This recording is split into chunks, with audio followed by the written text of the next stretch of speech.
오늘 말씀도 아가서입니다. 구약 959페이지 아가서 1장 9절에서부터 2장 7절까지 1장 9절에서부터 살피겠습니다. 내 사랑하는 내 사랑아, 내가 너를 바로의 병거에 준마에 비하였구나. 내 두 뺨은 따은 머리털로 내 목은 구슬꿰미로 아름답구나. 우리가 너를 위하여 금사슬을 은을 박아 만들리라. 왕이 상에 앉았을 때에 나의 나도 기름이 향기를 토하였구나. 나의 사랑하는 자는 내 품 가운데 모략향낭이요, 나의 사랑하는 자는 내게 엔게디 포도원의 고벨화 송이로구나. 내 사랑아, 너는 어여쁘고 어여쁘다. 내 눈이 비둘기 같구나. 나의 사랑하는 자야, 너는 어여쁘고 화창하다. 우리의 침상은 푸르고 우리 집은 백향목 들보 잣나무 석가래구나. 나는 샤론의 수선화요, 골짜기 백합화로구나. 여자들 중에 내 사랑은 가시나무 가운데 백합화 같구나. 남자들 중에 나의 사랑하는 자는 숲을 가운데 사과나무 같구나. 내가 그 그늘에 앉아서 심히 기뻐하였고 그 실과는 내 입에 달았구나. 그가 나를 인도하여 잔칫집에 들어갔으니 그 사랑이 내 위에 기로구나. 너희는 건포도로 내 힘을 돕고 사과로 나를 시원케 하라. 내가 사랑함으로 병이 났음이니라. 그가 왼손으로 내 머리에 베게 하고 오른손으로 나를 안는구나. 예루살렘 여자들아, 내가 노루와 들사슴으로 너희에게 부탁한다. 내 사랑이 원하기 전에는 흔들지 말고 깨우지 말지니라. 기도하시겠습니다. 하나님 아버지, 오늘도 저희는 노래 중에 노래, 그리스도와 그의 몸된 교회, 신부된 교회 간의 그 깊은 사랑의 의미를 기록된 말씀을 통하여 상고하고자 합니다. 저희 영적 눈을 열어주시고 발견되는 그 말씀 속에서 저희가 가슴 속으로 품어야 하는 소중함과 갈망이 무엇인지 깨닫고 하나님께 감사 올리는 하루 될 수 있도록 인도하여 주옵소서. 예수님 이름으로 기도 올립니다. 아멘. 지난주 이어서 노래들 중에 노래, 그리스도와 그의 아내 신부된 교회와의 관계를 당대 솔로몬 왕과 솔로몬 왕이 사랑했던 술람미 여인의 사례로 노래했다라는 말씀은 지난 시간에 드렸습니다. 오늘 읽어본 이 내용들 중에 읽어서 표면적으로 이해 못할 거는 별로 없죠. 두 여인 간의 사랑의 노래로 딱 들리죠. 그러나 그건 겉이 그런 거고 그 속에 영적인 가르침이 있습니다. 그래서 그걸 발견하는 은혜가 있기를 원합니다. 들어갑니다. 자, 칸타타 형식이라고 그랬습니다. 남자 솔로 싱어 테너와 여자 솔로 싱어 소프라노가 주인공으로 쓰고 뒤에 여성 백 코러스가 응답을 해주는 칸타타 방식의 노래다. 9절 10절은 남자가 하는 파트입니다. 여러분 이게 제일 구분을 잘 하셔야 돼요. 우리 성경에는 그 구분이 눈치 못 채게 돼 있는데 원어인 히브리어 성경에 가면 남성, 여성 단수, 복수가 확실하기 때문에 이미 성경을 연구했던 믿음의 선진들이 다 분해를 해놨습니다. 9절, 10절은 누가 부르는 노래다? 남자가. 그러니까 이것은 그리스도께서 교회를 향하여 주는 말이다라는 거예요. 9절 봅니다. 내 사랑아, 내가 너를 바로의 병거의 준마에 비하였구나. 그러니까 신랑 되신 예수께서는 당신의 사랑의 대상인 교회와 성도를 뭘로 비교하고 있다? 바로의 병거의 잘생긴 말. 준마라는 게 그 뜻이에요. 아주 준수하고 잘생긴 말에 비교하였다. 10절 내 두 뺨은 따은 머리털로 내 목은 구슬꿰미로 아름답구나. 그래서 10절 말씀도 같은 뜻입니다. 표면적으로는 그 황제가 타는 말이 있어요. 황제가 타는 말. 황제가 타는 마차가 있고 그 앞에서 마차를 끄는 굉장히 잘생긴 말이 있습니다. 그런데 이 말이 어떤 식으로 지금 치장을 하고 있느냐? 두 뺨에 따은 머리털이 내려왔다라는 게 뭐냐면 그 이집트의 벽화나 남아있는 기록들을 보면 황제가 타는 말은 일반인들이 타는 말하고 구분이 됩니다. 그래서 이 마구라고 합니다. 여기에 이 자갈이나 이 곱비 이거 외에도 화려한 장식을 쫙 늘어뜨립니다. 그래서 그 모습이에요. 이건 사람이 이렇게 머리털을 땄다는 얘기가 아니에요. 이해하시죠? 두 뺨은 따은 머리털로 내려와 있고 또 그 바로 황제가 타는 병거 그 마차를 끄는 말은 목에 구슬꿰미로 다 장식을 합니다. 그거는 아무도 못합니다. 그래서 그 바로 황제 밑에 무슨 총리격이나 군사령관이 그걸 따라하면은요, 그건 황제 모독죄가 돼요. 이해가 되시죠? 그 황제가 타는 말만 그렇게 장식을 합니다. 그러니까 표면적으로는 9절, 10절이 우리를 이끌어가는 방향은 바로가 황제라면 그 황제의 영광과 위신과 권위를 드러내기 위해서 자기가 타고 있는 마차 앞에 그 마차를 끌어주는 말에 특별한 장식으로 아름답게 꾸몄다라는 뜻이에요. 그러니까 여러분 사람들 중에 제일 높은 자가 황제죠. 그래서 사람들은 자기 지위를 드러내려고 이 방식을 씁니다. 당시의 황제는 말의 화려함으로 아무도 따라하면 안 돼. 내 말만 이렇게 하는 거야. 했듯이 요즘에 돈 많은 사람들 뭘로 이거 자기 위신 드러내요? 지분 초청해서 가봐야 하니까 몰라요. 그래가지고 죄송합니다. 실제 차량 이름을 대겠습니다. 널린 게 벤츠 승용차예요. 요즘에. 그런데 성능 차이는 없어요. 그런데 내가 왜 쟤하고 같은 레벨이야? 나는 다르거든? 그걸 나타내려면 벤츠 승용차가 한 1억 5천 2억이라면은 3억 원대 되는 벤틀리를 탑니다. 네? 젊은 사람들은 못 타요, 강남에서.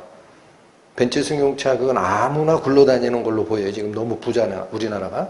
그러니까 스포츠카 같은 거 3억짜리 5억짜리를 타요. 그게 그 성능이 필요해서가 아니라 나를 드러내는 수단이 됩니다. 이해가 되죠?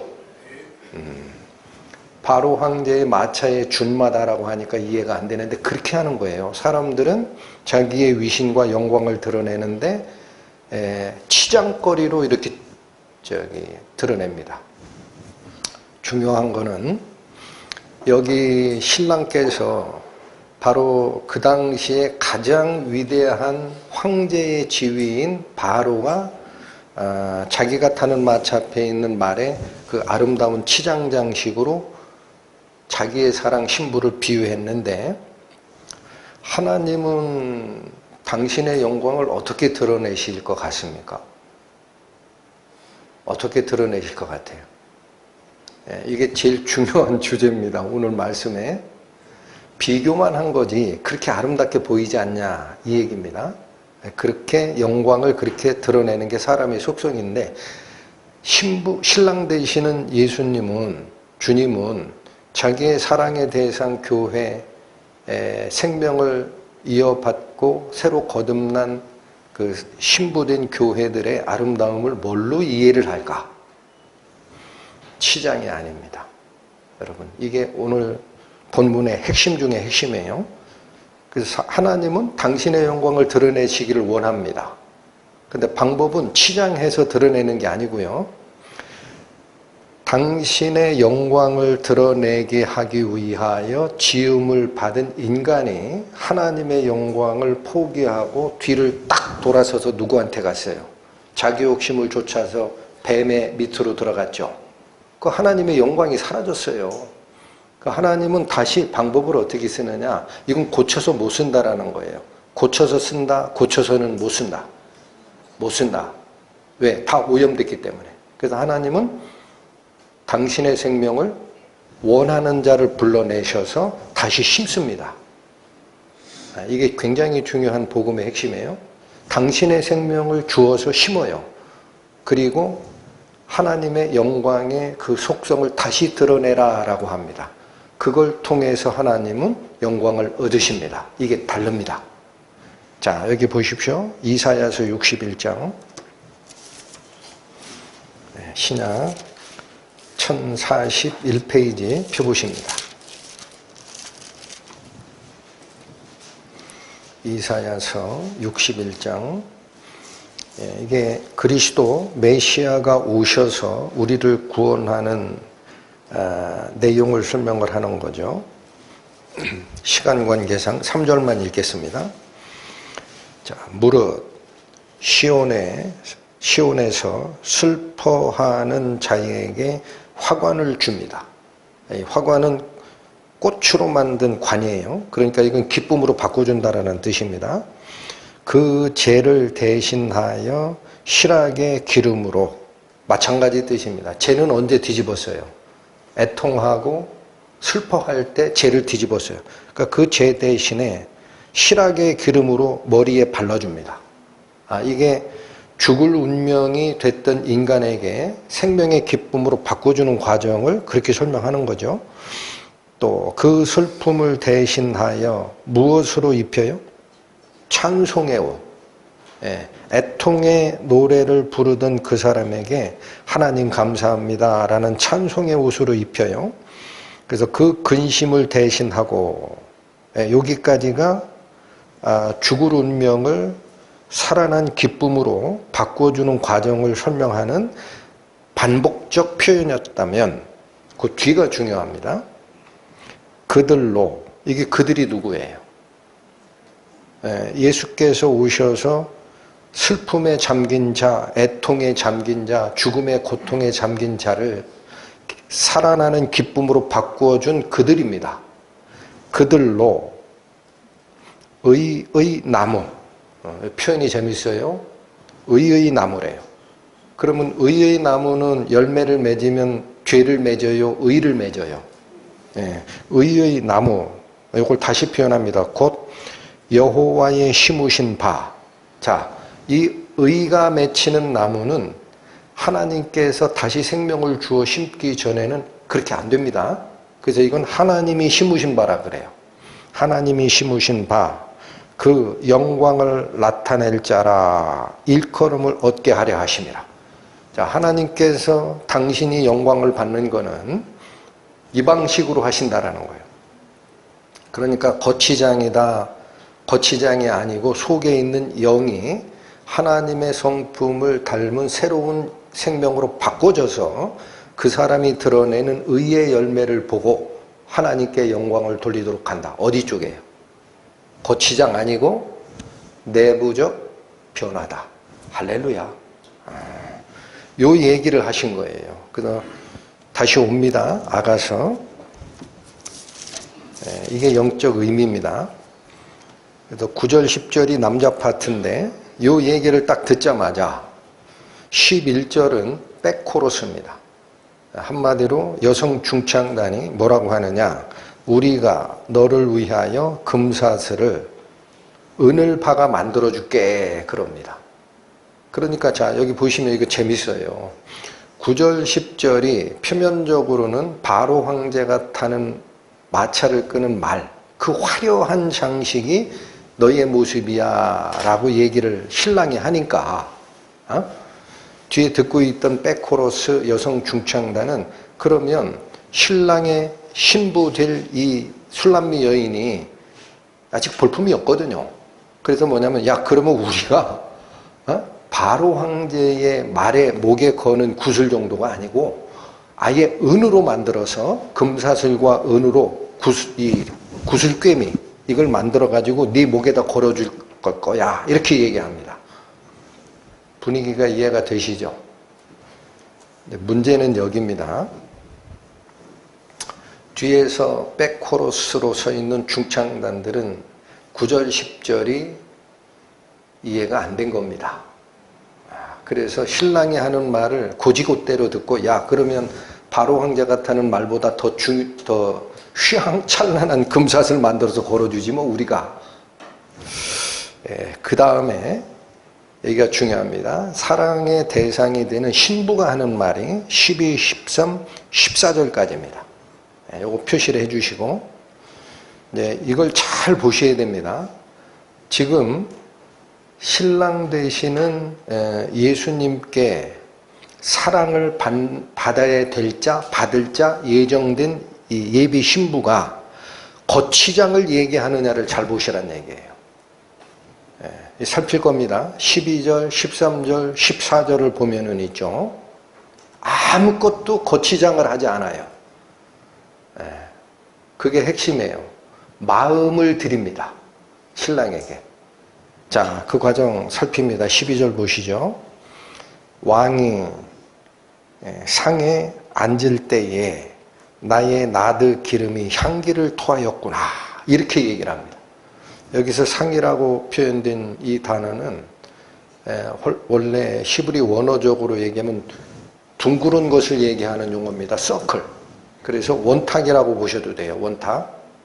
그러니까 중요한 게 이거죠. 왕께서 이 신부되는 여인 앞에 앉을 때 위아래로 앉는 게 아니라는 거예요. 원탁의 의미가 뭔지 아시죠? 원탁은 둥글기 때문에 상석, 하석이 없어요. 둥근 데서 앉으면 다 동등하다고. 이해가 돼요? 그래서 왕 되신 그분이 자기 앞에 앉는 모습을 원탁이라고 표현하는 것은 명령하러 온 게 아니라는 거예요. 교제하러 왔다는 뜻이에요. 교제. 동등한 입장에서 교제하러 앉으셨을 때에 여기 보십시오. 내 목에 구슬꿰미가 아름답구나 그러지 않죠. 뭐라고 표현했어요? 나의 나드 기름이 향기를 토하는구나. 여러분 이게 무슨 말이에요? 갑자기 예수께서 원탁에 그 탁자에 와서 교제하자. 상석 하석이 없고 동등한 입장에서 너랑 교제하자 하고 내려오셨다는 거예요. 그럴 때 나는 화려한 걸로 목에다가 바로 마차를 끄는 말들처럼 딱 치장했다 이런 표현을 안 쓰고 나의 무엇이 향기를 토한다 그래요. 나드 기름이. 이게 무슨 말이에요? 여러분 신약 성경과 구약 성경은 성령의 감동으로 받은 자들이 그 용어를 사용하는 거 알고 계시죠? 안 믿는 분 여기는 없죠? 제가 지금 말씀 전하다 이런 것까지 확인해야 되는 시대가 됐습니다. 교회에서 이거 이해를 못해요. 이해를 못한다고. 교회 다니는 분들이 자기 멋대로 해석을 하거든. 근데 보십시오. 이 나드 기름이 언제 사용이 돼요? 예수님께 사용이 돼요. 누가 그걸 다 쏟아요? 에? 죽었다 살아난 나사로의 여동생들 마리아와 마르다 있죠. 마르다는 일하는데 바빠요. 그래서 예수님 오셨다고 하길래 사람들 모아가지고 밥 대접하시느라 부엌에 가서 일하기 바빠. 근데 마리아는 거기 안 가 있어. 어디 있어요? 예수님 앞에서 교제하다가 딱 듣다가 알아버린 거예요. 그래가지고 자기가 그렇게 그렇게 아꼈던 나드 기름 한 옥합, 이렇게 담아놓은 향수, 기름, 그거 아마 자기 앞으로 시집가면 쓰려고 모아놨던 가장 귀한 향기를 담은 기름입니다. 그걸 깨가지고 예수님께 부어버리죠. 그게 뭐라고 그랬어요? 그때 우리 요한복음 같이 공부할 때 자기가 취할 결혼의 영광, 앞으로 살아갈 모든 것들을 다 예수께 헌신한 표시다 그랬어요. 기억하십니까? 그때 그게 나드기름이에요, 여러분. 성경은 성경이 풀어내는 겁니다. 한번 가보십니다. 요한복음 12장 신약 167페이지 보세요.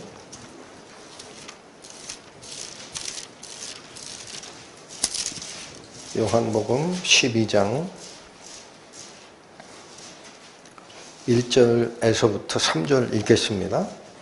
6월절 엿새 전에 예수께서 베다니에 이르시니 이곳은 예수께서 죽은 자 가운데서 살리신 나사로가 있는 곳이라.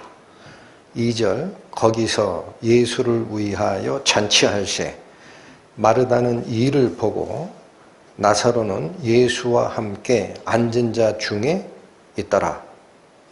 여기 앉은 자 중이라고 표현된 예가 이게 킹제임스 흠정역에서는 상에 앉은 자 중에라고 되어 있어요.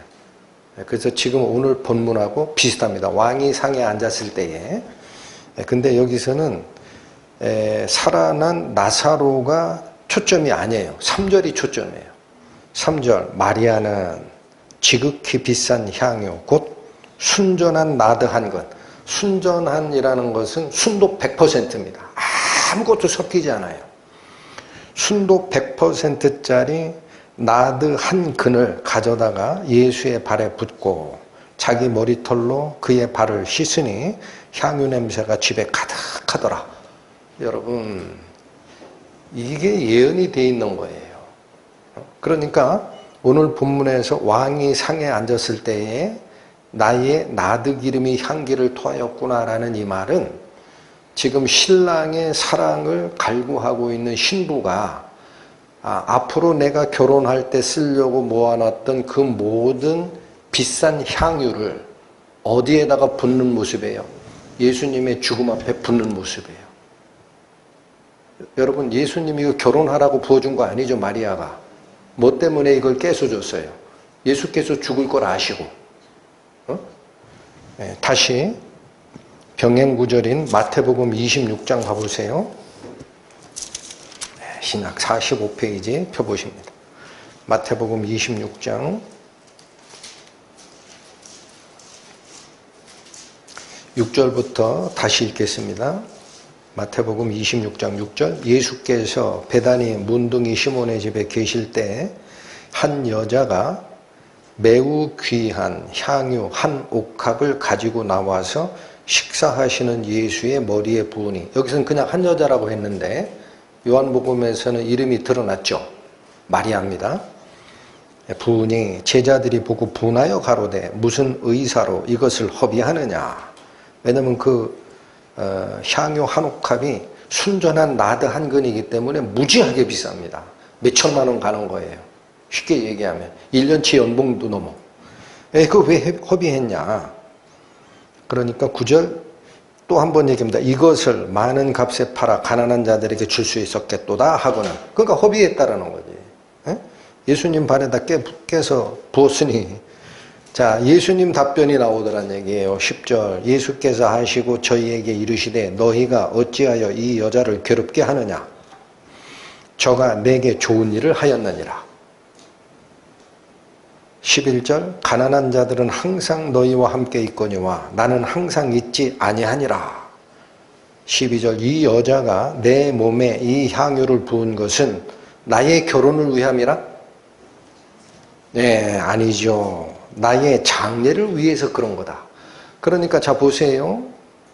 오늘 본문에서 왕이 상에 앉았을 때 나의 나드 향이, 나드 기름이 향기를 토했다는 얘기는 지금 이 신부의 마음은요, 신랑과의 사랑에 있습니다. 분명히 그렇습니다. 그런데 어디에다 붓는 거예요?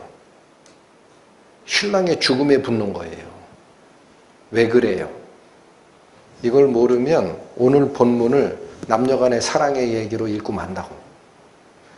예수께서 나를 위하여 죽은 그곳이 내가 살아나는 곳이니까. 할렐루야. 그래서 여기 뭐라고 얘기하느냐? 13절 마저 보세요. 내가 진실로 너희에게 이르노니 온 천하에 어디서든지 이 복음이 전파되는 곳에는 이 여자의 행한 일도 말하여 저를 어떻게 하라. 여러분 놀랍지 않습니까? 오늘 아가서로 다시 오시란 얘기예요. 이래야 이해가 가요. 이 말이 무슨 말이구나 이거를. 자, 다시 봅니다. 여자 파트 12절. 왕이 상에 앉았을 때에 이 원탁에 앉아 계실 때 나하고 교제하려고 동일한 자리에 내려오셨을 때의 그 뜻이에요. 나의 나도 기름이 향기를 토하였구나. 그러니까 이 사랑을 갈구하는 신부의 마음 속에는 보십시오. 큰 흐름을 보셔야 돼요. 9절 10절에서 신랑은 당신의 사랑의 대상을 사람들이 이해하는 영광의 표시 방식으로 바로 황제가 타는 마차를 끄는 말의 화려한 장식과 비슷하다 그랬어요. 그건 바로의 영광을 드러내는 표시였거든. 그러니까 코러스는 그거를 액면 그대로 받아들여 가지고 11절에 우리가 금사슬과 은을 박아서 목도리나 이 말의 장신구를 만들어 줄게 이렇게 얘기했더니 여인은 그걸 원하는 게 아닙니다. 뭐를 바쳐요? 나드 한옥합을 깨서 예수님의 장례에 모든 것을 부어버렸던 마리아의 행동을 여기 얘기합니다. 그러니까 이게 뭐예요? 자기를 위하여 대신 죽으시는 사랑에 대한 헌신적 반응이라는 겁니다. 여러분 이게 예수 그리스도의 눈에 엄청나게 이쁘게 보는 거예요. 그걸 보고 너는 나의 아내가 맞다 그러는 거예요. 이 내용이. 자, 또 갑니다. 13절. 나의 사랑하는 자는, 아직 여자의 파트예요. 아직 여자 노래 소프라노입니다. 나의 사랑하는 자는 내 품에, 내 품 가운데 뭐라고 돼 있어요? 몰약향랑이래. 그러니까 이것도 표면적으로는 자기도 향기를 토하지만 신랑 되는 그분도 향기로 나한테 다가오고 있어. 그런 뜻으로 보이잖아요. 굉장히 겉만 읽은 겁니다. 몰약이 뭐예요? 몰약. 물론 향기가 나요. 이게 예수님의 생애에서 쓰인 것은 예수님 죽었을 때 쓰입니다. 예수님이 죽으니까 그동안에 드러내면은 그 사내들인의 선생 중에 선생의 자리에서 퇴출당할까봐 니고데모가 숨어 지내다가 예수님 돌아가신 거 딱 보고 나서 뭐예요? 그 사람도 한 연봉 털었을 것 같아. 백근을 가져옵니다. 모략과 침향을 섞은 시체에다가 이렇게 부어주는 그걸 백근을 가져와 가지고 예수님의 시신에다가 싹 발라요. 그러니까 두 사람이 있는 거예요. 예수님 생애에 마리아가 향유 한 옥합 부었죠. 니고데모가 선생이시여, 제가 사람들 눈초리가 무서워서 드러내지 못했지만 당신이 가시는 자리에는 나의 마음을 드리리이다 하고 연봉치 100근짜리 모략을 갖다가 예수님 시신에 쌉니다. 그 모략이라는 것은 죽음에 대한 경배예요. 여기도 죽음의 향기가 나오는 거야. 그러니까 이 13절은 무슨 뜻이냐면 나의 사랑하는 분, 나의 신랑은 내 품속에서 무엇으로 향기로 존재한다?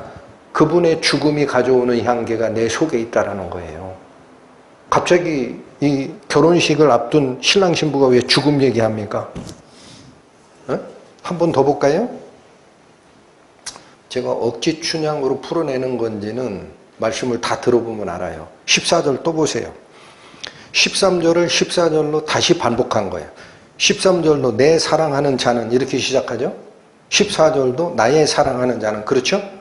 13절이 이해가 안 될까 봐 13절 내가 사랑하는 그리스도는 내 품속에 죽음의 향기로 들어온 그분이요. 이렇게 얘기하는 게 이해가 안 될까 봐 14절을 또 얘기하는데 여긴 죽음의 향기가 없는 것 같죠? 읽어볼까요? 14절. 나의 사랑하는 자는 내게 뭐 같다? 엔게디 포도원의 고벨화 송이로구나. 이건 뭐 아름다운 향기를 뿜어내는 꽃이란 얘기 아니냐? 그렇습니다. 표면적으로는. 그까지 읽으셨으면 아가서 실패하고 읽는 거예요. 잘 보세요. 나의 사랑하는 자, 즉 예수 그리스도 나의 주님은 내게 엔게디 포도원의 고벨화라 이렇게 다시 표현하죠. 3절에 모략향랑이 바뀐 거예요. 모략향랑이라는 말을 엔게디 포도원의 고벨화로 바꿔버린 거라고. 그런데 엔게디가 무슨 뜻이냐를 아셔야 돼. 여기 엔게디나 고벨화라는 거는 이스라엘 땅에 있는 실제 지명이고 실제 꽃입니다. 그걸 부인하는 거 아니에요. 그런데 엔게디 포도원 할 때 엔게디라는 이 단어가 히브리어로 뭐냐를 아셔야 돼. 그게 원어는 아인 게디라고 읽힙니다. 아인 게디. 앞에 아인이라는 게 셈이에요, 셈. 뒤에 게디라는 게 새끼염소예요. 뭔가 떠오르는 게 있으셔야 됩니다. 새끼염소가 먹는 샘물이라는 거예요, 엔게디가. 새끼염소 한번 나왔잖아요. 어디 나왔어요? 지난주에 말씀드렸잖아. 8절에 뭐라고 돼 있어요? 여인 중에 어여쁜 자야 네가 알지 못하겠거든 양떼의 발자취를 따라 목자들의 장막 곁에서 뭐를 먹여라? 여러분 너희의 염소 새끼 먹이라 그랬죠? 염소 새끼가 물을 먹는 장소가 엔게디라는 거예요. 그 엔게디 포도원이라는 건 뭐냐면은 염소 새끼가 물을 마시고 양육을 받는 곳이 주님의 포도원이라는 뜻입니다. 근데 거기에 고벨화 그러면 꽃이잖아. 이게 무슨 죽음의 향기야. 다시 속도수로 들어갑니다. 고벨화라고 할 때 고벨이 있어요. 고벨. 여기 히브리어로 코페르라고 읽히는데 무슨 뜻이냐. 목숨값입니다. 속전. 그러니까 새끼 염소가 생명수를 공급받고 양육받는 그 포도원에 속전값으로 피어난 꽃이다라는 거예요. 예수께서. 다시 보십니다. 시편 49편 보세요. 시편 49편 봅니다. 구약성경 836페이지 보십니다.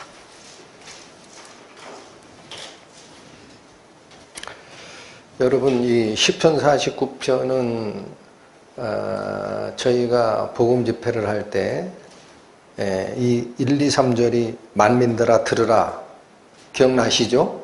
세 번의 경고 그 안에 포함된 내용이에요. 복음 집회 때는 시간이 없어가지고 전체를 상고를 못합니다. 자, 핵심만 보세요. 49편 6절에서 9절 봅니다.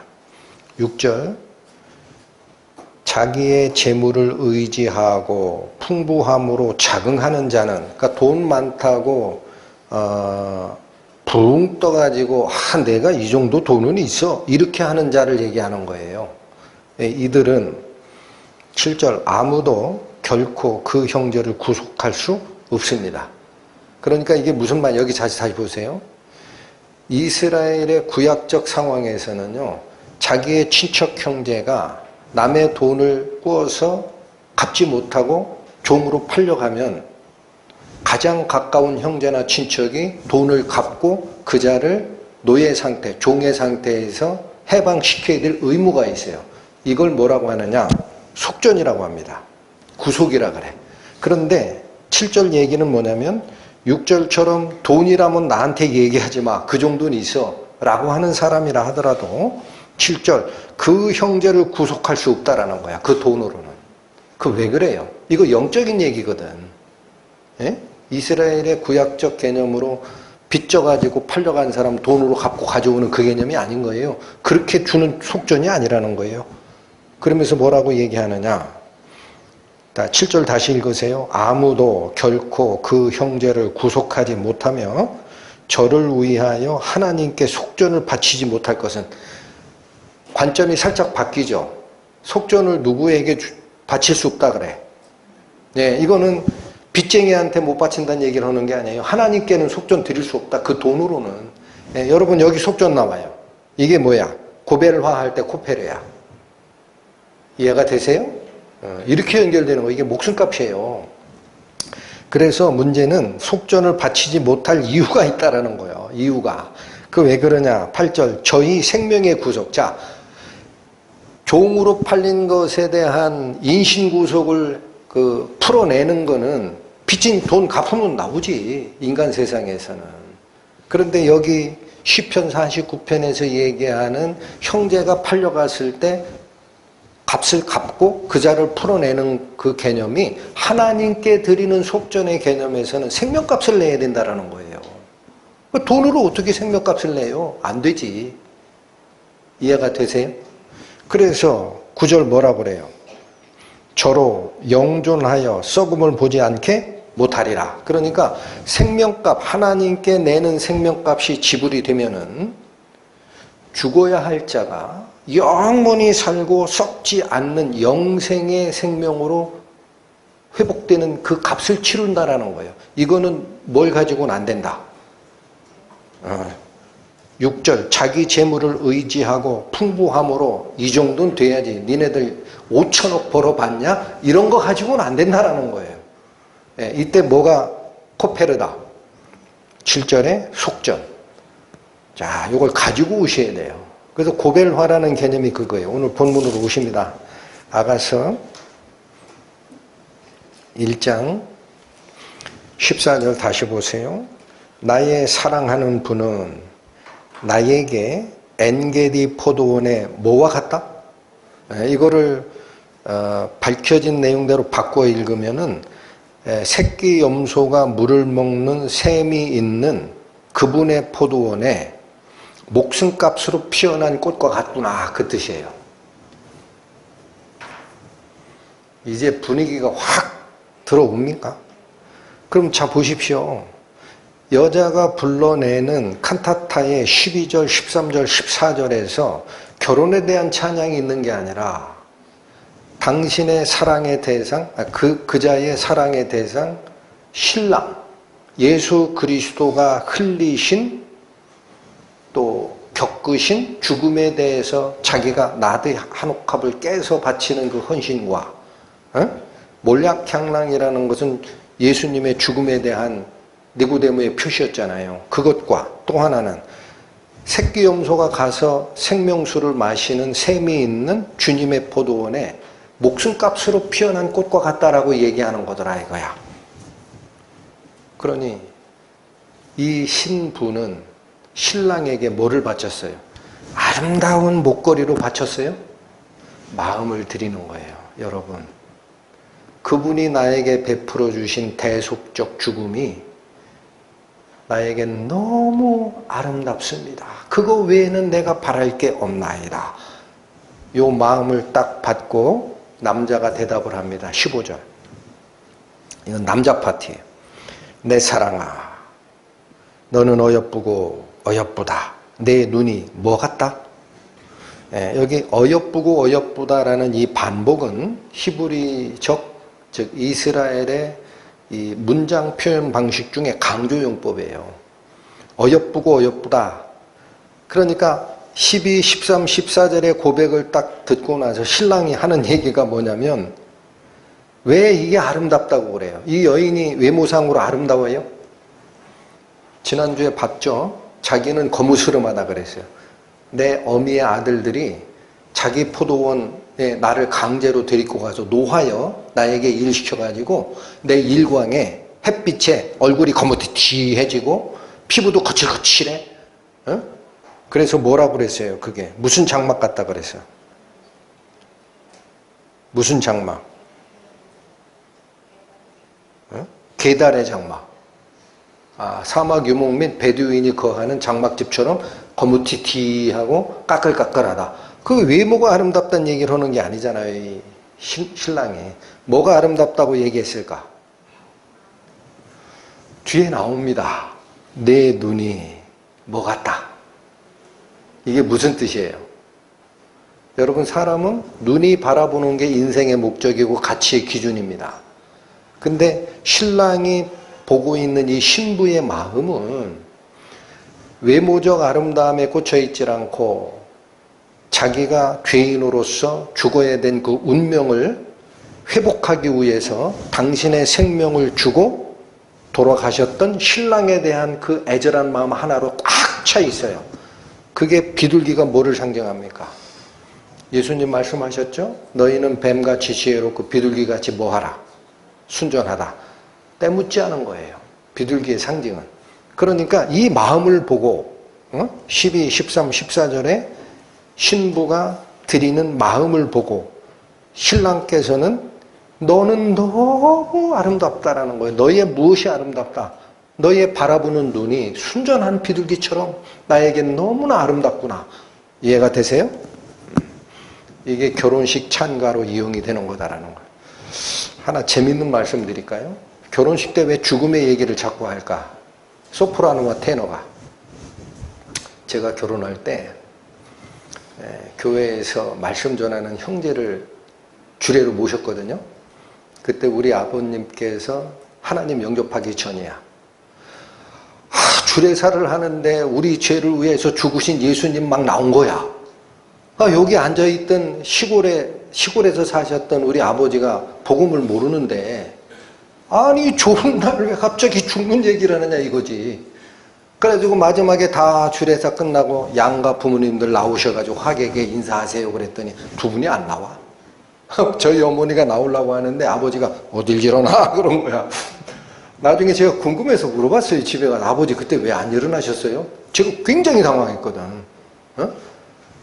야, 왜 좋은 날 자꾸 죽는 얘기를 하냐? 거기에 내가 일었을 마음이 있냐? 그 뒤에 예수님 영접하셨어요. 할렐루야. 여러분, 둘이 사랑하는 문제를 얘기하는 게 아가서가 아닙니다. 이제 확실히 아시겠어요? 신부가 나를 위하여 대신 죽으신 나의 신랑 예수 그리스도의 그 대속적 죽음에 대해서 그것만 바라보는 눈을 가지고 있더란 얘기예요. 그래서 내 눈은 비둘기다. 여러분, 이 시대를 살아가는 우리 성도가 이걸 본받으셔야 됩니다. 세상에 속해 살아요. 그러나 눈은 어디를 보고 있어야 돼? 예수님만 봐야 돼. 아멘. 자, 또 갑니다. 16절, 17절은 여자와 남자가 반복해서 다시 주고받는 칸타타입니다. 16절 보십니다. 나의 사랑하는 자야. 이건 신부가 하는 얘기예요. 그러니까 이게 반말로 지금 번역이 돼 있는데 그래서 느낌이 안 오는데 예의에 맞게 번역하면 나의 사랑하는 분이여 그 뜻이에요. 16절은 내가 사랑하는 분이여 당신은 어여쁘고 화창합니다. 여기 화창하다라는 말도 이 날씨처럼 느껴지잖아. 따뜻한 봄날. 그게 아니고 이 원래 뜻이 기쁨을 주다라는 거예요. 기쁨을 주다. 당신은 아름다우시고 나에게 기쁨을 주시나이다. 그 뜻이고 뒤에 이어지는 우리의 침상이 푸르다라고 합니다. 그러면 이것도 표면적으로는 이상하잖아요. 예? 신랑 신부가 사랑을 나누는 곳이 침상이죠. 침대지. 그럼 두 사랑의 대상이 사랑을 나눌 장소가 시풍둥둥하면 그게 사랑이 꼽히겠어요? 식겠어요? 색감으로 그런 침상은 없어요. 이게 무슨 얘기냐면 신랑과 신부가 교제하고 사랑을 나누는 그곳에 생명력이 있다라는 뜻이에요. 이건 색깔이 아니라 뭐다? 푸르다라는 표현은 청청하다, 생기가 있다 그 뜻입니다. 그래서 이 여인은 그가 사랑의 대상인 신랑께서 주시는 생명에 대해서 지금 계속 눈이 돌아가 있어요. 나는 당신의 생명력 안에서 당신과 교제하고 싶소 그 뜻입니다. 그랬더니 17절 남자가 곧바로 대답을 합니다. 우리의 집은 백향목 들보 잣나무 석가래다. 이게 무슨 뜻이에요? 결혼식 창가를 얘기하다가 왜 집 얘기하고 나는 50평이야 너는 60평이냐 이런 얘기예요 지금? 무슨 뜻이에요? 여러분 백향목 들보와 잣나무 석가래로 꾸민 집이 어디냐? 솔로몬이 지은 성전입니다. 나중에 열왕기서에 가보세요. 열왕기상 5장에 나옵니다. 이스라엘에는 이 백향목이나 잣나무가 안 나요. 그래서 어떻게 했느냐면 이스라엘 위에 있는 레바논이 있죠. 레바논의 그 지도자한테 부탁을 합니다. 니네들은 곡식이 안 나지. 그러니까 우리가 곡식을 너에게 줄 테니까 니네 그게 무슨 산이죠? 헐몬산 기슭 그게 다 숲이에요. 그 레바논의 백향목, 레바논의 잣나무를 베어서 우리한테 전달해 주셔서 그래서 둘이 기쁜 마음으로 나무 목재를 주고 뭐를 줬다? 성전을 줬습니다. 그러니까 여기 우리의 집은 백향목 들보요 잣나무 석가래구나 라고 할 때 신랑이 얘기하는 건 집 크기가 좋다, 원자재가 좋다 그 얘기를 하는 게 아니에요. 여기 성전이야 그 뜻이에요. 너하고 나하고 사랑을 나눌 곳은 집이 아니라 하나님의 집 성전이야 그 뜻이에요. 진짜요? 여러분 시편 92편 봅니다. 시편 92편 보십시오.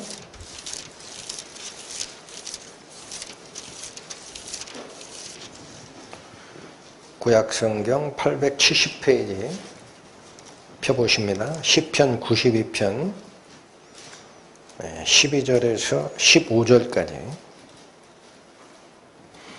12절 의인은 종려나무같이 번성하며 레바논의 백향목같이 발육하리로다. 자, 여기 레바논 백향목 나오죠? 13절 여호와의 집에 심겼으며 어디에 심겨졌다고요? 네, 이 백향목이 위에 있는 두로와 시돈 지역, 지금으로 얘기하면 레바논 지역의 산에 심긴 나무 아니라는 거예요. 어디에 심긴 나무예요? 하나님의 집에 심겼어요. 그래서 우리 하나님의 어디에서 흥왕하리라? 궁전. 하나님의 궁전이 어디야? 성전이지. 에? 14절 늙어도 결실하며. 자, 삼천 공간에 심겨진 나무는 나무가 늙어버리면 열매 못 맺지만 하나님의 집, 하나님의 궁정에 심겨진 이 나무는 늙질 않아요. 왜 그래요? 그곳이 생명의 주관자 하나님이 계신 곳인데 생명이 계속 공급되는데 왜 결실을 못해요? 그러니까 늙어도 결실해. 또 진액이 풍족해. 또 빛이 어떻게? 청청. 여기서 얘기하는 청청하다라는 단어가 오늘 아가서 1장 16절에 우리의 침상은 푸르다 할 때 그 단어입니다. 이거 생명력을 얘기하는 찬가였구나. 그리고 15절 이 생명이 어떻게 발산이 되나 보십시오. 여호와의 정직하심을 나타내리로다. 자, 하나님의 궁전에 심긴 이 나무가 생명이 줄어들지 않고 진액이 부족하지 않고 하나님의 뭐를 드러내는데 역할을 할 거다? 정직하심. 이게 하나님의 선하심이에요. 그러니까 이거는 하나님의 영광을 드러내는 역할을 할 거다라는 얘기랑 같은 거다. 여호와는 나의 바위시라. 그에게는 불의가 없도다. 돌아오십시오. 아가서 1장의 맨 마지막 두 절은 신부가 신랑에게 주는 마음이 나의 사랑하는 분은 아름다우시고 기쁨을 주시나이다. 우리가 사랑을 나누는 장소는 생명력으로 꽉 차 있습니다. 이렇게 하고 끝냈더니 남자는 다시 받아서 뭐라고 하냐? 우리 집은 성전이다. 그렇게 얘기한 거예요. 우리가 살 집은 내가 생각하는 땅에 있는 집이 아니라 여호와의 정원에 심긴 레바논 백향목처럼 늙어도 진액이 마르지 않고 생명력이 청청하며 정직, 하나님의 정직을 드러내는 그 나무로 심길 거야. 이렇게 얘기하고 끝냈더라. 2장으로 갑니다. 다시 여자가 받습니다. 1절. 자, 여기 잘 보시죠. 나는 샤론에 수선하여 골짜기에 백합화로구나. 이게 여자 파트예요. 이거 읽으시면은 굉장히 아름다운 모습을 생각하죠. 실상은 그렇지 않습니다. 여러분, 샤론이라는 곳도 이스라엘의 지역입니다. 어디냐면 이스라엘 북부 지방 중에 지중해 연안에 있죠. 거기가 평야 지역이거든요. 그 지역을 일컫는 말을 샤론이라 그래요. 그 이스라엘 사람들은 이게 하나님의 허락하신 풍요의 상징이라 이름에 샤론이 들어가. 샤론이 들어가는 분들이 많아. 근데 하여튼 샤론이라는 거는 이스라엘의 그 지역을 얘기하는 거죠. 그게 들이에요, 들. 한마디로 들. 그러니까 이거죠. 나는 들에 수선하다라는 거예요. 또 하나가 골짜기의 백합화로다.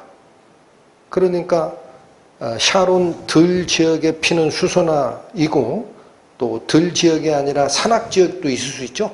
그럼 골짜기에 뭐가 펴요? 백합화가 핀다라는 거예요. 표현 자체는 수선화도 좋은 뜻, 백합화도 좋은 뜻, 그러니까 아름답구나 그 뜻으로 읽히잖아요. 뜻은 그게 아닙니다. 이스라엘 평지 지역이든 골짜기 지역이든 스스로 피고 지는 이 흔한 들꽃을 얘기하는 거예요. 이 꽃은 크기가 크지도 않고 작답니다. 그러니까 뭐냐면 이 여자가 신부가 1장 17절에 신랑께서 야 우리가 살 집은 하나님의 궁전이 있는 그곳이야 라고 얘기하니까 너무나 자기 모습이 난 그럴 자격이 없는데 이런 뜻이에요. 그래서 나는 많은 꽃 중에 사람의 손에 의해서 관리되지도 않은 볼품없는 들꽃 중 하나일 뿐이요 라고 고백한 거예요. 이해가 되세요? 그걸 잡으셔야 돼요. 그러니까 자기가 겸손한 상태로 다시 고백한 거. 나는 특별할 거 하나도 없습니다. 제가 어찌하여 하나님의 궁전에 심긴 나무처럼 아름다움을 인정받겠습니까? 그랬더니 2절 남자 파트입니다. 신랑이 다시 받습니다. 여자들 가운데 내 사랑은 가시나무 가운데 백합화구나. 여기 이게 무슨 뜻이냐면요. 여자들 가운데 서 있는 내 사랑이 있다라는 거예요.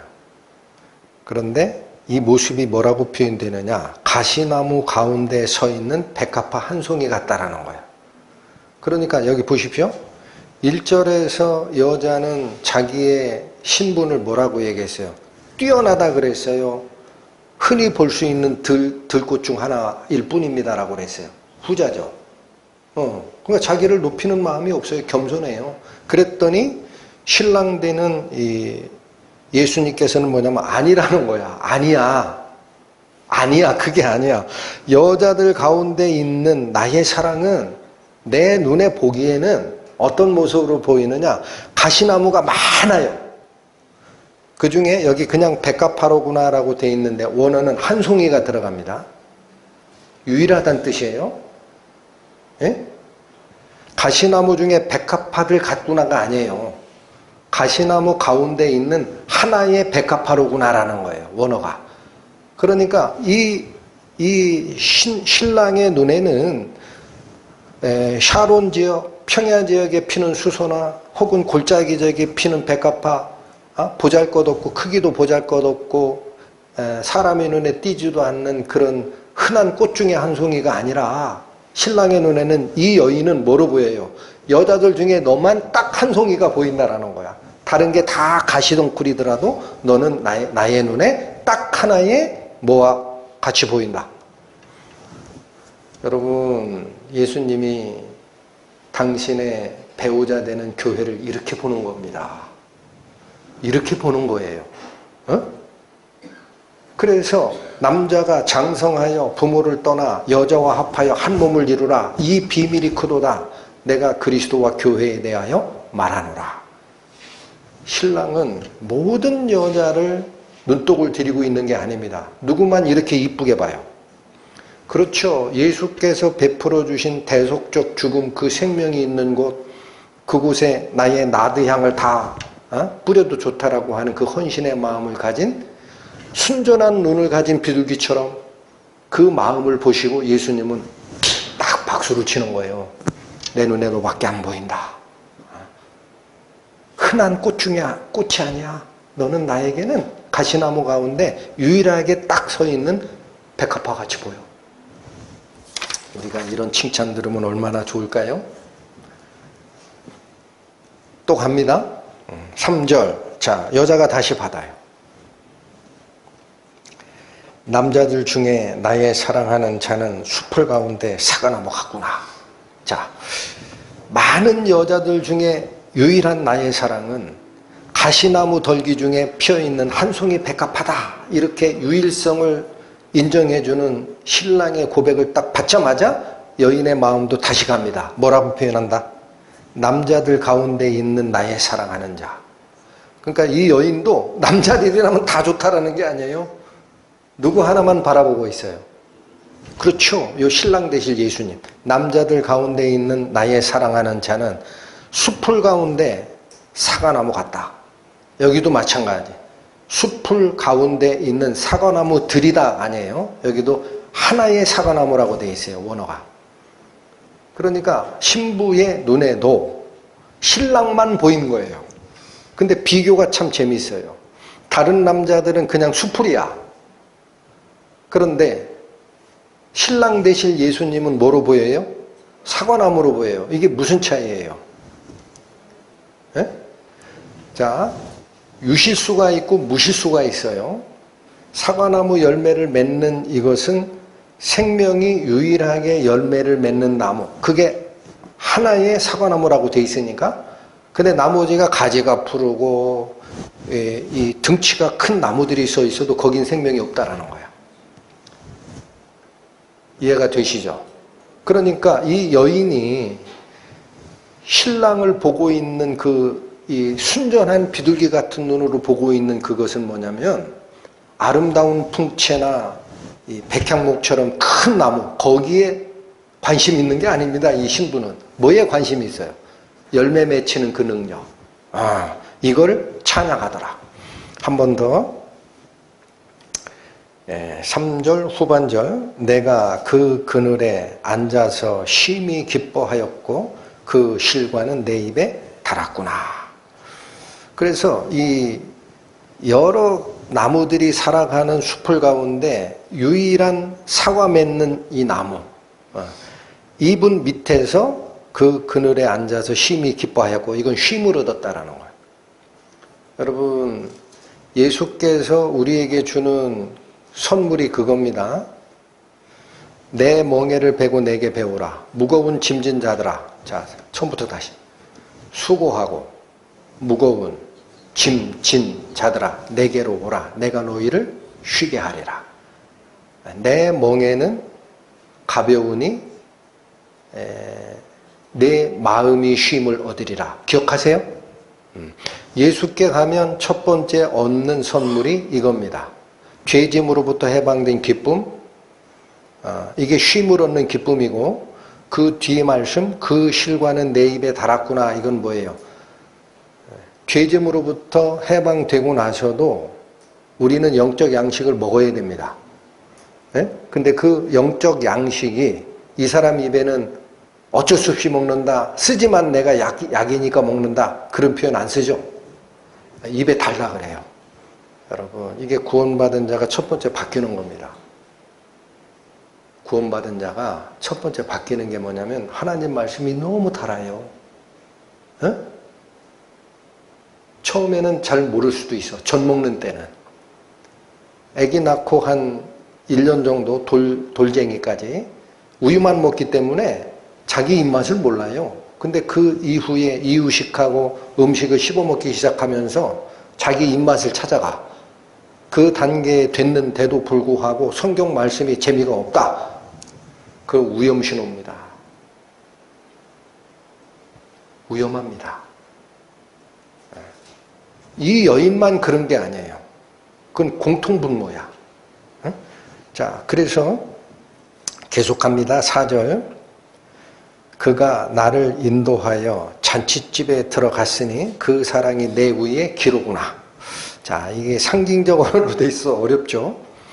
아직 여자 파트예요. 사실은 여기서부터 7절까지 전부 여자입니다. 전부 여자가 노래하는 거예요. 신부가. 근데 4절에 이게 무슨냐면 그분이 나를 인도하여 어디로 들어갔다고 그래요. 그럼 이 잔치집이 뭐야? 잔치집이라고 번역된 이 단어는 원어는 포도주의 집입니다. 포도주의 집. 뭐가 떠오르세요? 1장 14절 아까 봤던 거 기억하셔야 됩니다. 나의 사랑하는 자는 나에게 뭐 같다 그랬어요? 새끼 염소의 샘이 있는 포도원에 뭐다? 고벨화. 이게 뭐다? 속전으로 피어난 꽃이다.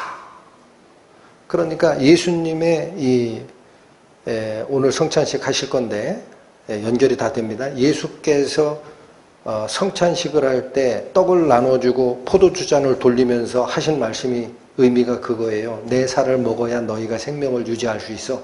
그게 여기 사과예요. 사과. 내 입에 사과가 달라. 그 다음에 내 피는 뭐라 그래요? 너희를 위하여 흘리는 바 언약의 피, 곧 생명의 피다 그러지. 그러니까 그 피가 뭐로 전환이 돼요? 복음에선 포도주입니다. 그 포도원, 포도주 이게 다 예수님의 구속적 죽음이 나에게 주는 생명력을 얘기할 때 쓰더라. 자, 그러니까 4절 다시 보시면 이거예요. 그가 나를 어디로 인도했다라는 거예요. 여기 잔치집 그러니까 이상하지 놀러 갔나 보다. 아니에요. 포도주의 집으로 인도했대요. 그 다음 뭐라고 해? 그 사랑이 내 위에 뭐라고 그래? 기래요, 기. 여기 기가 플래그, 깃발. 깃발이에요. 그러니까 예수님의 사랑이 이 신부 위에 뭐로 서 있다라는 거예요? 깃발로 서 있다. 이 깃발이 무슨 깃발이냐면 여러분 성경 공부 때 지난주에 끝났습니다. 민수기에서 사람 수 쭉 다 측정하고 지파별로 진영을 만든 다음에 각각 길을 꽂게 돼 있죠. 여기 그때 쓰이는 군기를 얘기합니다. 이건 이 깃발이 그 군기예요. 군대 깃발. 그러니까 군대는 뭐를 하는 무리예요? 그렇죠. 외부의 위험으로부터 지켜주는 그 파워가 행사되는 곳이 군대예요. 그러니까 이 내 위에 나의 사랑이 내 위에 군대 깃발로 서 있다라는 것은 그분의 보호 아래 내가 들어가 있다라는 뜻이에요. 이해되셨습니까? 자, 다시 한번 봅니다. 5절. 여기가 어려워요. 너희는 건포도로 내 힘을 돕고 사과로 나를 시원케 하라. 내가 사랑으로 병이 났음이니라. 자, 이 신부가 신랑이 주는 그 활력을, 생명력을 얻기 위해서 상사병이 걸렸다라고 표현해요. 이게 사랑으로 병이 났다라는 게 상사병이야. 그걸 조금 더 받고 싶은데 나는 왜 아직 부족하지? 이 상사병이 날 정도야. 그런데 앞에 있는 말씀을 잘 봐야 됩니다. 건포도로 내 힘을 도우라 그래.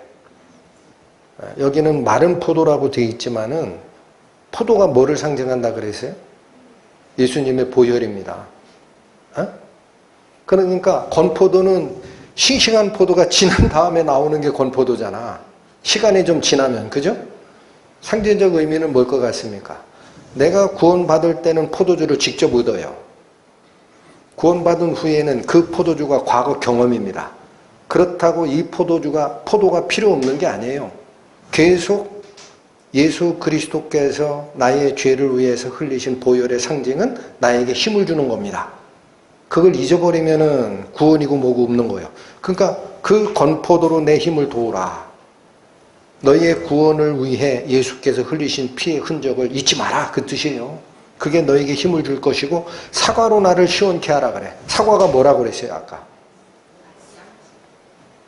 3절에 있죠. 남자 가운데 나의 사랑하는 자는 수풀 가운데 뭐라 그래? 딱 한 그루 사과야. 그러니까 이 사과로 나를 시원케 하라 할 때 그 사과는 예수님의 생명력이에요. 이해가 되시죠? 시원케 하라. 여기 다시 한번 보세요. 시원케 하라. 이게 라파드라고 읽히는 단어인데, 여러분 우리가 아가서 전에 노마서 끝에 말씀 전할 때 이 이야기를 한 적이 있습니다. 내가 너희에게 나아가 너희에게 기쁨으로 나아가 내 마음을 시원케 하라 할 때 그 시원케 하라가 리프레시라는 뜻이었어요. 그때는 신약 성경이니까 헬라어로 써져요. 리프레시가 뭐예요? 활력을 되찾다, 활기를 부여하다. 이해가 되죠? 여기 이 히브리 단어가 바로 그 뜻입니다. 그러니까 이 신랑의 사랑을 간구하는 이 상사병에 몸둘 바를 모르는 이 신부의 마음은 예수님의 과거 보혈과 예수께서 지금 공급하시는 영적 생명력으로 다시 리프레시 되기를 원한다라는 거야. 아시겠어요? 배고파가지고 밥 달라는 얘기가 아닙니다. 지금 신랑 신부의 사랑 얘기를 하다가 이 얘기가 왜 나오느냐? 그 뜻이다. 자, 제가 말씀을 선고할 때 항상 기도하고 하는데 여기가 어려웠어요. 주석서를 한번 뒤져봐도 얘기가 없어. 5절에 이렇게 해주는 주체가 뭐라고 표현돼요? 너가 아니에요. 너희야. 복수인데? 히브리어 원문을 찾았어. 복수야. 그러면 이게 지금 건포도로 힘을 돕고 사과로 나를 리프레시 해주는 주체는 하나님밖에 없잖아. 그래요, 안 그래요? 사람이 나의 영혼을 활력을 채워주고 예수 그리스도의 보혈의 힘으로 나를 세워줄 수 없죠. 그러면 당신은이라고 해야지. 왜 복수야? 지금 너희는이라는 것도 이 건방지게 번역된 거죠. 여자가 신랑을 부를 때는 극존칭으로 봐야 돼요. 당신들은이라는 뜻이에요. 당신들은 그리스도의 보혈로 내 힘을 돕고 지나갔던 보혈의 기억을 되살려서 나를 다시 힘을 공급해 주시고, 사과라는 것은 그가 열린 열매의 개념이에요. 이게 성령의 열매예요. 한마디로 그 생명력으로 나를 리프레시 해 주소서. 내가 상사병에 병이 났습니다. 그 뜻인데 왜 복수를 썼느냐?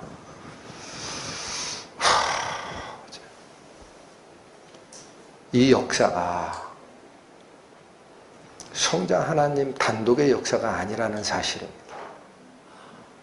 성부 하나님, 성자 하나님, 성령 하나님, 삼위 하나님이 다 동원될 때 이 역사가 완성이 됩니다. 그래서 복수로 쓰는 겁니다. 당신들은 신부가 신랑을 얘기하면서 왜 자기 남편으로 맞아들일 자가 왜 복수야? 이해가 안 돼. 그런데 이 일을 해내는 것은 삼위 하나님의 공통된 협동으로 역사하심이 일어난다. 보십시오. 디도서 3장 봅니다. 신약성경 350페이지 펴보십니다.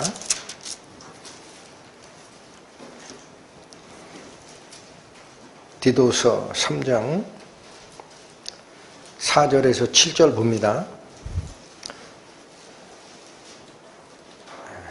4절 우리 구주 하나님의 자비와 사람 사랑하심을 나타내실 때에, 자, 4절은 누구를 등장시키십니까?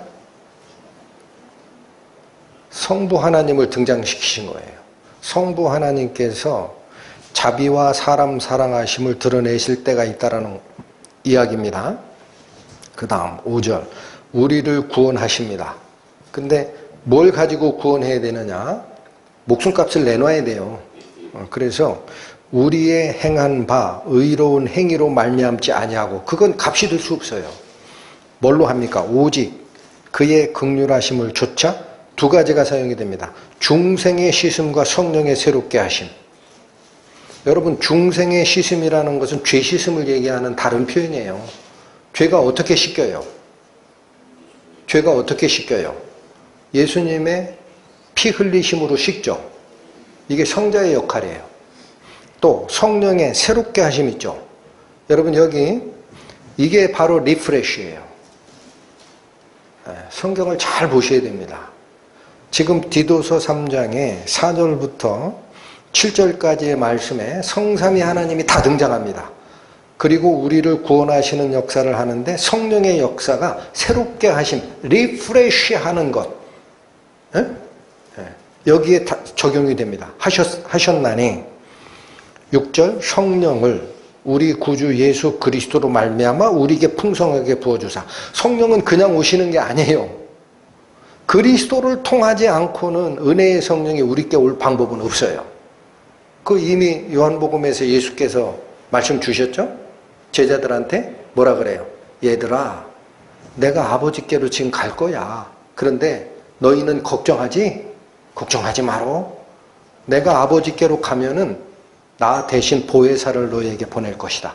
내가 가지 아니하면 보혜사가 오는 일은 없다. 아멘. 성령께서 오실 때 왜 예수 그리스도를 통해서만 오셔야 되느냐?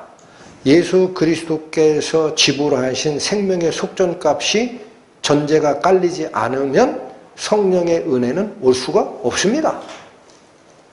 여러분 이게 성삼위 하나님이 하시는 일이에요. 여기에 성령의 리프레시 하심이 있어요. 다시 오늘 본문으로 오세요. 아가서 2장 이제 이해가 될 겁니다. 5절 당신들은 이라는 복수를 쓰더라.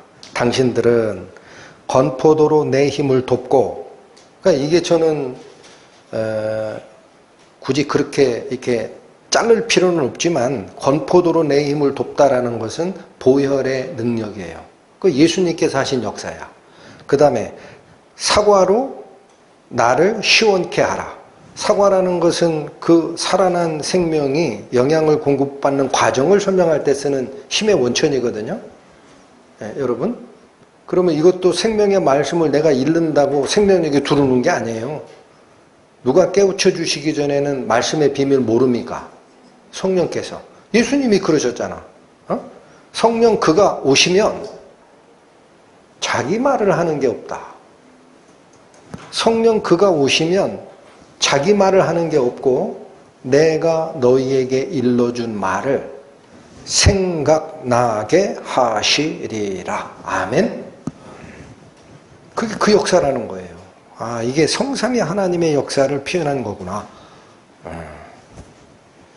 여러분, 바로 이 성령께서 우리 안에 거주하시고 당신의 생명력으로 우리가 세상에 몸담고 있으면서 오염됐던 그 생명력을 리프레쉬 해 주시기를 원하는 간절함이 이 여인처럼 상사병 수준에 가 있습니까? 가 있으시냐고. 병이 났대요. 이 신부는 그걸 원하는데 자기가 부족해. 그것 때문에 내가 사랑으로 병이 났나이다. 자, 6절 또 하십니다. 그가 왼손으로 내 머리에 베게 하고 오른손으로 나를 안는구나. 표현은 이게 부부가 사랑을 나누기 위해서 허깅하는 거죠. 껴안는 거지. 그렇게 읽으면 겉거죽만 읽었다고요. 아가서를. 이게 무슨 뜻이에요? 여러분 여기 앉는구나 하면 이미 신방에 들어간 모습으로 보이죠? 그잖아요. 예수님 아직 안 오셨어요. 에? 아가서를 잘 읽어보시라고. 8절 보세요. 오늘 본문 다음입니다. 나의 사랑하는 자의 목소리구나. 보라, 그가 산에서 달리고 작은 산을 빨리 넘어오는구나. 이제 오고 있는 소리를 듣는데 무슨 신방이야. 잘 들으셔야 돼. 그래서 6절에 그가 왼손으로 내 머리에 베게 하고 오른손으로 나를 안는구나 라고 하는 이 표현은 왼손으로 머리에 베게 했다라는 것도 이게 쉼을 주는 겁니다. 베게 해서 잘 자라는 게 쉼을 주는 거예요. 이게 하나님의 능력이에요. 또 오른손으로 나를 안는다라는 표현은 보호하심이에요. 이 두 개가 역시 하나님께서 당신의 자녀 또 사랑의 대상 구원받은 성도들 교회들을 위해서 주는 역할입니다. 시편 23편 봅니다.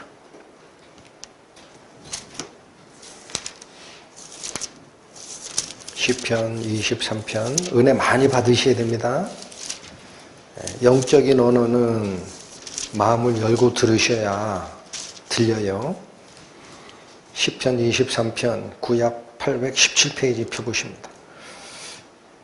23편 자 중간중간만 읽겠습니다. 2절 보세요. 그가 나를 푸른 초장에 누이시며 자 여기 나오죠. 어디다 눕혀놨다. 이게 쉬는 곳이에요. 쉴 만한 물가로 인도하시는도다. 아멘. 이게 첫 번째 역사야. 우리는 그리스도의 복음 안으로 들어갈 때 첫 번째 쉼을 발견합니다. 아, 내가 죄짐에서 놓였구나. 나는 이제 자유다. 또 하나가 4절이에요. 내가 사망의 음침한 골짜기로 다닐지라도 해를 두려워하지 않을 것은. 자, 여기 사망의 음침한 골짜기라는 것은 빛이 비추지 못하는 그 그늘 속이에요. 이거 하나님의 은혜가 없는 세상의 위험 속으로 들어갈 수도 있다야. 그럴지라도 해를 두려워하지 않는다 이게. 여기 해라고 번역된 건 사실은 원어적 개념은 악입니다. 악, evil. 그러니까 악한 자가 나를 해할 수 있는 장소가 이 골짜기입니다. 원어적 의미가 그겁니다. 내가 사망의 음침한 골짜기로 다닐지라도 악한 자를 두려워하지 않을 것은 이유가 있다. 왜 두려워하지 않아도 되느냐? 주께서 나와 함께 하심이라. 주의 지팡이와 막대기가 나를 어떻게 한다? 안위라는 게 뭐예요? 안전하게 호위한다라는 거예요. 안전하게 호위해준다. 그래서 여러분 다시 오세요. 아가서 2장 6절에 그가 왼손으로 내 머리에 베게 하고 라는 건 쉼을 얻는 거고 오른손으로 나를 안았다라는 것은 보호를 얘기하는 겁니다. 쉽죠? 7절 예루살렘 여인들아 내가 노루와 들사슴으로 너희에게 부탁한다. 내 사랑이 원하기 전에는 흔들지 말고 깨우지 말지니라. 자, 여기가 제일 어려워요. 지금 예루살렘의 여자들아 라고 표현하는 거는 신부가 여기까지 신부 노래라 그랬어요. 신부가 누구한테 지금 여기 부탁한다라고 돼 있는데요. 번역을 약하게 한 겁니다. 원어는 뭐냐? 부탁한다가 아니에요. 맹세하라고 요구한다는 게. 굉장히 강한 표현이에요. 자, 신부가 누구한테 니네들 맹세해 나한테 하고 요구하는 거냐? 그 예루살렘 여인들 이들에게 너 맹세해 나한테 하고 요구하는 게 있어. 그런데 뭐를 두고 이 맹세를 끌어내요? 노루와 들사슴을 두고 맹세를 끌어냅니다. 맹세의 내용은 간단합니다. 내 사랑이 원하기 전에는 흔들어 깨우지 마라. 들사슴과 노루를 두고 나한테 맹세하게 해 라고 하는 게 이게 뭘까? 자, 이게 중요하면 3세판이죠. 아가스에 3번 나와요. 자, 여기 한 번 나왔죠? 3장 5절 갑니다. 3장 5절 예루살렘 여자들아 내가 노루와 들사슴으로 너희에게 부탁한다. 사랑하는 자가 원하기 전에는 흔들지 말고 깨우지 말라. 그쵸? 똑같이 나왔어요. 여기는 한 번 또 나옵니다. 8장 4절 갑니다.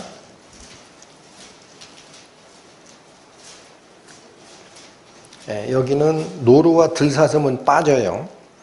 예루살렘 여자들아 내가 너희에게 부탁한다.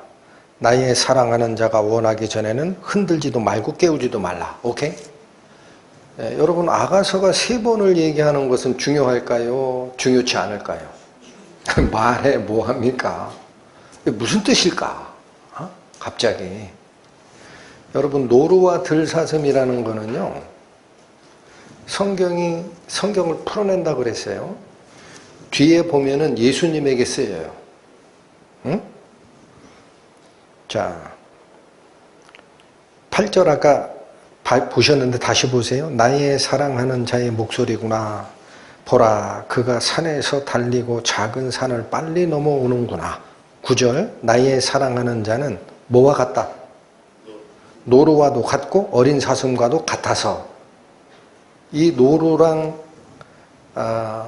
어린 사슴 혹은 들사슴은 바로 밑에 구절에 보면 예수님께 비유적으로 쓰이는 거예요. 이해하셨죠? 그럼 이게 무슨 뜻이냐라는 거야. 어?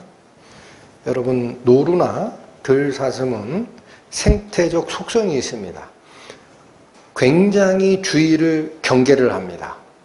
그냥 푹 머리 박고 풀을 뜯어먹는 적이 없어요. 먹다 딱 몇 모금 풀을 뜯으면요 고개를 딱 들고 이렇게 사주 경계하면서 봅니다. 그러다 뭔가 위험한 뭔가가 있는 것 같다 그러면 냅다 튀어서 도망가요. 그게 노루와 들사슴의 특징입니다. 그러니까 한마디로 뭐예요? 방해 요소가 느껴지면 자리를 옮기는 그 존재적 속성이 예수님의 은혜라는 거예요. 잘 들으셔야 돼요. 예수님의 은혜를 바랄 때 예수께서는 그분의 거룩하심, 그분의 공의적 속성에 반하는 속된 것이나 우리 인간적인 버릇들이죠. 그게 딱 보이는 순간 예수님은 떠납니다. 예? 같이 안 하십니다. 그러니까 저희 신약 성도들이 이 시대를 살아갈 때 조심해야 돼요. 제가 가끔 강조하지만 요즘 인터넷 환경이 그 속에 들어가면 은혜로운 설교도 많지만 뭐가 많아요? 두 개가 같이 깔려 있어요. 복음도 깔려 있지만 죄도 깔려 있어. 어?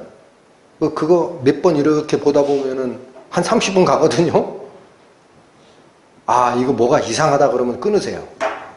예? 노루는 그런 모습을 보면 튀어갑니다. 그러니까 이게 무슨 얘기냐면 나의 사랑하는 자 예수 그리스도께서 순수함을 먹고 순수함을 전하러 오는 노루나 들사슴처럼 예민하다라는 거예요. 그러니까 이 노루와 들사슴이 얼마나 예민한지 너희들 알지? 그러니까 나의 사랑하는 자가 원하기 전에는 네가 일부러 그분을 깨우거나 그분을 흔들고 그런 중간 간섭을 하지 말라라는 뜻이에요. 무슨 뜻일까요? 그까지는 알겠는데 이게 무슨 뜻이에요? 왜 이 맹세를 3번을 시킬까? 예루살렘 여인들아 나한테 맹세하라. 여기 부탁하노라가 아니라 그랬어요. 원어로 보셔야 돼. 나한테 맹세하게 하라. 절대 이 짓은 하면 안 돼. 내 앞에서. 왜 이렇게 3번을 강조했을까? 자, 여기 하나님께서 당신의 사랑의 대상을 찾아오시는 노루와 들사슴처럼 움직이십니다.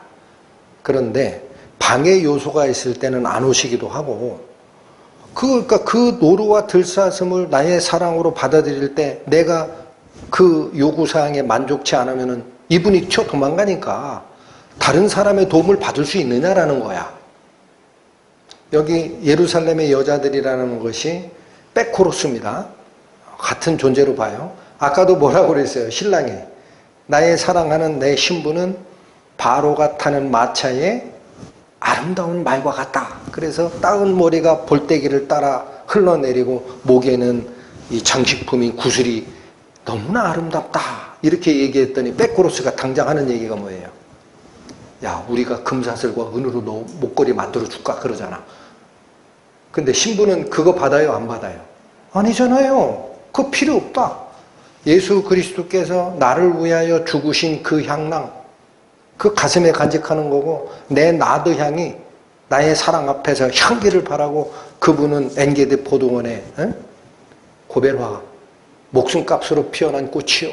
이게 하나님이 베풀어 주신 사랑을 순전한 비둘기 눈으로 바라보고 있는 그 여인의 아름다움, 순전함 아닙니까? 근데 옆에서 도와주겠다라고 여기 목걸이 만들어줄까? 금으로. 하에 대면 하나님이 오시느냐 이거야.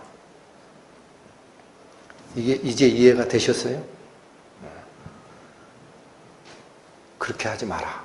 그래서 하나님의 은혜와 찾아오심은요, 성경이 얘기하는 핵심이 있습니다. 내가 원한다고 되는 게 아니에요. 하나님이 보시기에 충분한 조건이 갖춰진 자, 그게 회개의 마음. 순전히 나는 다 버리고 하나님께 돌아오겠소 라고 하는 이 비둘기의 눈같이 순전히 하나님만 바라보는 그 사람, 그 위치가 되면 100% 주십니다. 여러분 믿으셔야 됩니다. 아끼지 않고 주십니다. 근데 두 개를 섞겠다라는 마음이 있어요. 살짝 세속적인 것도 좀 갖고 예수님도 좀 섬기고 그러면 노루와 들사슴처럼 튀어 도망가십니다. 어? 순전한 비둘기 눈으로 바라보시라. 그리고 그 권한은 직권적이다. 이사야 30장 보세요.